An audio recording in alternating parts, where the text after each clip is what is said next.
Olá pessoal, bem-vindo a mais um Entre Amigos, o lugar onde a gente aprende juntos sobre o amor de Deus. Eu sou o João.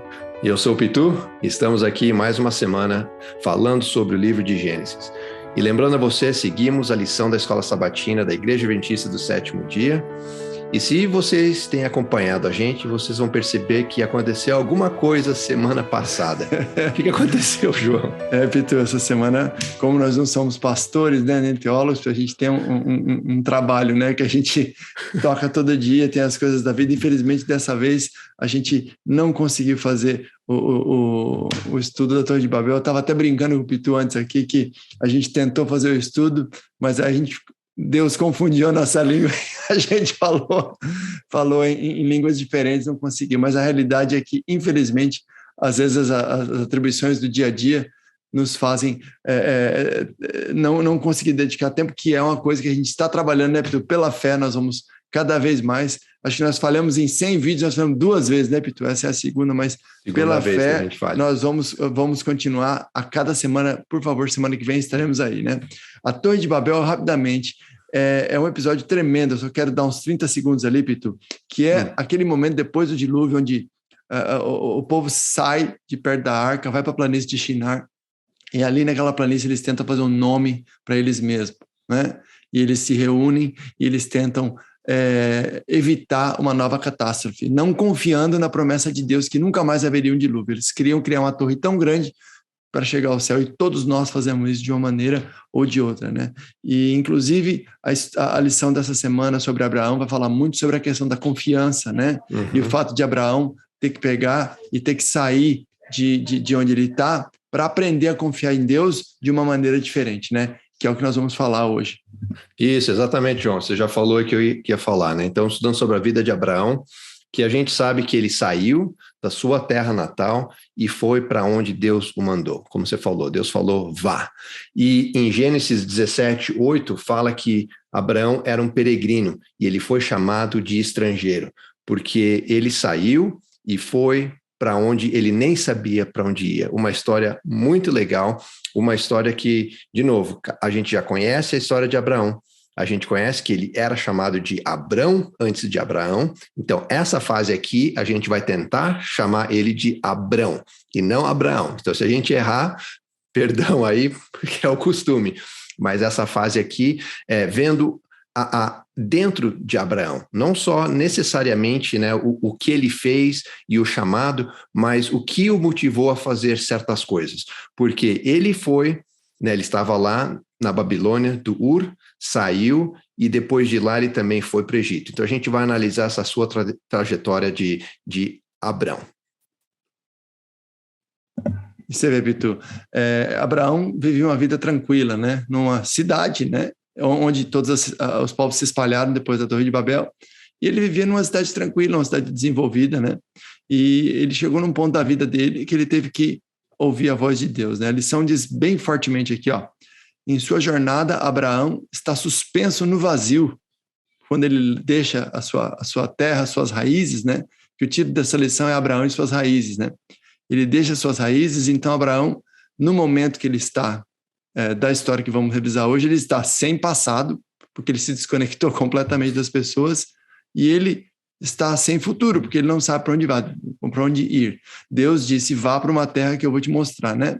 Então, entre esses dois apelos que marcam o caminho da fé de Abraão, Abrão ouve a voz de Deus que o tranquiliza, não temas, né? E a partida de Abraão também diz respeito à sua família, né? Porque ele não foi sozinho, ele foi com Sara e foi com Ló, né? Interessante que ele foi com Ló, e Ló decidiu segui-lo, né? E depois tem uma história com Ló que nós vamos discutir aqui, né? Mas Abraão deveria deixar a sua herança e muito do que aprendeu e adquiriu pela sua hereditariedade, educação e influência. Então ele estava começando de uma maneira nova, e a gente vai ver nessas histórias aí que ele passou, o que ele aprendeu e o que nós podemos aprender hoje também. Isso, e o que chamou a atenção para mim não foi só o chamado, né, que Deus mandou Abraão e disse, vá, mas ele mandou, e esse verbo do hebraico, que é usado, né, que é se eu estou falando certo, lekha, e significa mais do que vá, é um vá você mesmo, como um chamado para ele se achar. né? Vá e se ache. Então não é só uma partida física, mas também uma partida espiritual, uma partida para a gente se achar mentalmente, né? Para ter uma comunhão com Deus. E Abraão foi, Abraão foi, e foi a primeira vez que Deus tinha falado com Abraão nessa época aí, e ele foi. E depois que ele já se estabeleceu, teve relatos de que teve fome onde ele estava. E aí Abraão decidiu ir para o Egito. E essa ida ao Egito foi por vontade própria. Deus não falou para Abraão ir para lá. Deus não recomendou ele ir para o Egito. E a gente sabe que o Egito sempre foi uma comunidade, um povo de adoração diferente do povo de Israel, do Deus que a gente estuda, do Deus que a gente conhece. Mas, por causa da fome, ele resolveu ir para lá. Só que, como eu falei, ele foi por vontade própria. Chegando lá, ele teve um desentendimento com o faraó por causa de Sara. E, querendo ou não, ele mentiu para faraó dizendo que a Sara era sua irmã. Então, aí com esse desentendimento, eles não puderam ficar lá e ele teve que voltar, então, para Canaã. O que, de certa forma, essa mentira, do jeito que eu vejo, foi um lado, né, foi de benefício para Abraão. Foi usado por Deus, né? Deus usou isso. Exatamente, foi usado por Deus, porque se tivesse dado certo de ele ficar no Egito, vai que ele tinha ficado lá por mais tempo. A gente não sabe. Então, mesmo a gente, às vezes, quando a gente toma as nossas próprias decisões e a gente acaba não seguindo o que Deus pediu ou mandou, Deus, de certa forma, usa isso para endireitar o caminho e Abraão acabou voltando, então, para Canaã. E o que é interessante ressaltar nessa passagem é que Deus não mandou ele ir para o Egito. Você vê o texto bíblico não diz, vá para o Egito, né? E ele foi. Quer dizer, para mim sempre foi interessante, intrigante essa história, porque Deus falou, vai para uma terra que eu vou te mostrar. E logo no comecinho da história, Abraão chega lá. Aí dá uma fome grande na terra e ele sai. Mas Deus não mandou ele sair. Da mesma forma que Deus não mandou Jacó ir, mas Jacó pegou e foi quando José estava lá. Mas Deus usa isso aí, né? E Deus, quando Jacó, por exemplo, foi para o Egito, Deus usou isso aí para multiplicar o povo. Agora, é diferente de quando, por exemplo, Jesus, quando José e Maria temeram pela vida de Jesus, o anjo alertou a José, levante e vai para o Egito. Né? E ele foi. Então, muitas vezes Deus nos manda para um lugar que a gente tem que ir para a gente se transformar. Né? Como a gente faz uma viagem, por exemplo, Itu, você que é um cara que viaja bastante, você pode dizer, você nunca volta o mesmo, né? Você vai, você conhece pessoas novas, você conhece lugares novos, então a viagem, ela transforma a nossa identidade, né? A gente tem aquela brincadeira quando diz assim, que nem tem um amigo nosso que morou no Ceará, né? E ele tem põe uma rede em casa, né? Ele tem uma rede dentro de casa, então ele brinca assim, ó, eu saí do Ceará, mas o Ceará nunca saiu de mim, né? Então é a mesma história aqui com Abraão, né? Abraão precisou sair da terra de Ur para que ele mudasse internamente, né? Olha o que diz aqui, ó. Não é suficiente para Abraão sair de Babel para encontrar seu verdadeiro eu. Abraão precisa se livrar da Babel que ainda está nele, a idolatria de seus pais e a mentalidade arrogante de Babel. Para isso, Abraão não só deve deixar o lugar onde esteve até agora, ele também deve estar sempre em movimento. Então, como você disse, esse movimento de Canaã para o Egito teve um risco, porque ele poderia adotar as práticas egípcias também, que são idólatras, né? Mas Deus, através dessa mentira aí, Deus usou isso aí para tirar ele dali de novo. Então, de alguma forma especial, Deus está sempre tirando os seus filhos do lugar que eles estão para um lugar diferente, onde eles vão aprender mais a confiar em Deus, né? E essa mentira, Pitu, ela foi causada porque Abraão não acreditou plenamente na promessa, porque Deus falou, eu vou te mandar para uma terra que emana mel e leite. A terra não estava emanando, teve fome, ele saiu, mas quem sabe, se ele tivesse ficado mais tempo, né, Pitu, teria de alguma forma Deus ter feito um milagre, como fez vários milagres com Moisés no deserto, né? E bem legal que você comentou isso daí, João, porque eu ia falar que Abraão, quando a gente fala de Abraão, o que lembra? Ele é o homem, o pai da fé. Pai da fé. E justamente, ele foi para o Egito sem ter fé. Ele foi por sua própria vontade, né? E ainda mais legal que Abraão, pelo tudo que ele fez, ele é uma das figuras mais citadas no Antigo Testamento, né? Olha só, e é um cara que começou meio que pisando na bola, né? Não acreditando, mentindo, mas o que também é bem legal, porque ainda que a gente, o homem, cometa erros, Deus não nos abandona. E não abandonou Abrão, né? Então ele voltou, e aí ele se reencontrou com Ló, e aí Deus falou com Abrão de novo.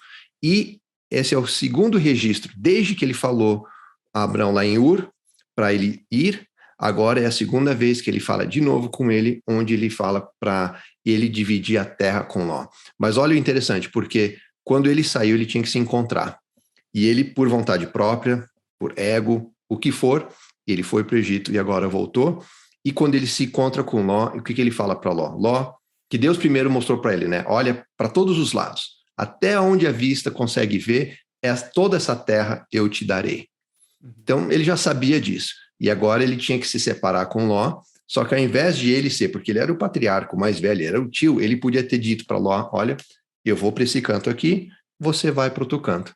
Mas não, ele falou para Ló, você escolhe. Ou seja, já mostrou um outro lado de Abraão, bem diferente de Abraão, né? Bem diferente do outro que foi para o Egito. Como você disse, a gente estudando antes da lição, de mentiroso a generoso, né? É uma transformação, né? E essa transformação aconteceu durante a jornada dele, né? Uhum. É importante lembrar também que Abraão levou Ló, porque eu imagino, né? Isso é uma imaginação minha, que Sara era infértil, né? Então, mesmo antes da promessa, Abraão poderia estar pensando, caramba, quem vai herdar todas as minhas coisas? Vou pelo menos levar meu sobrinho comigo, que ele é parte da família, né?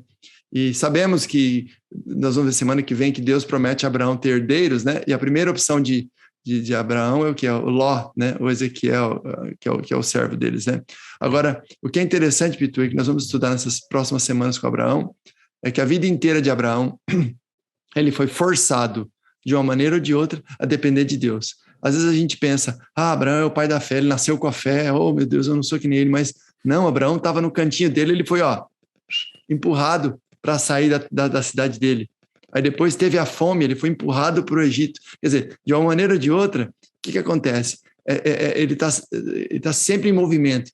Então Deus está sempre o tirando da zona de conforto, para quê? Não para causar dificuldade para ele, não é isso, mas para aprender a depender de Deus. Quanto mais na nossa vida a gente tem conforto, prosperidade, menos a gente aprende a depender de Deus. Então, às vezes, a gente tem que ser destituído de certas coisas para a gente lembrar que Deus é a única coisa que a gente precisa, né? E o que é mais significativo da história de Abraão é que desde o começo, quando ele saiu de Ur dos caldeus até o final da trajetória dele, ele teve que depender de Deus 100%, né? E o que é interessante é que no final, quando ele tinha tudo pronto, quando depois de toda aquela dificuldade ele teve o filho dele que ia ser o herdeiro, que ia ser Isaac, uma gravidez avançada, provavelmente com risco, né? O que aconteceu? No finalzinho, capítulo 22, Deus vai lá e testa de novo a fé dele e manda ele ir para onde? Para o Monte Moriá. Vá e sacrifique o seu filho. Abraão poderia ter pensado, caramba, mas agora que eu cheguei finalmente na promessa, o Senhor está me empurrando de novo para fazer mais uma coisa, né? Mas é isso que Deus está fazendo. Em movimento, Deus o causa a depender mais dele, né? Então, a pergunta que a gente tem para hoje, Pitu, para a gente já ir encerrando, é o quê?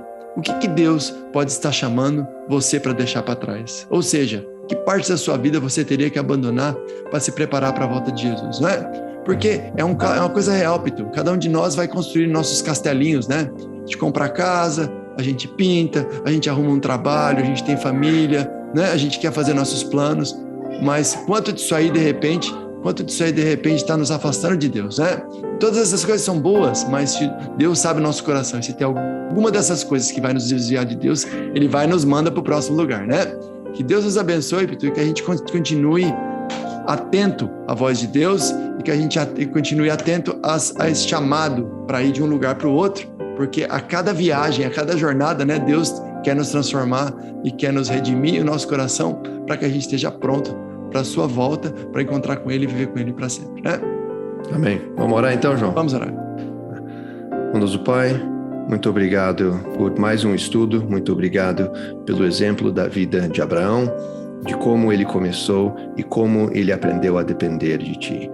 Nos dê esse espírito, nos dê essa vontade também para que a gente possa seguir a nossa vida sempre entregando nas Tuas mãos. Esteja com cada um de nós, cada um dos nossos amigos, que eu te peço e agradeço, em nome de Jesus. Amém.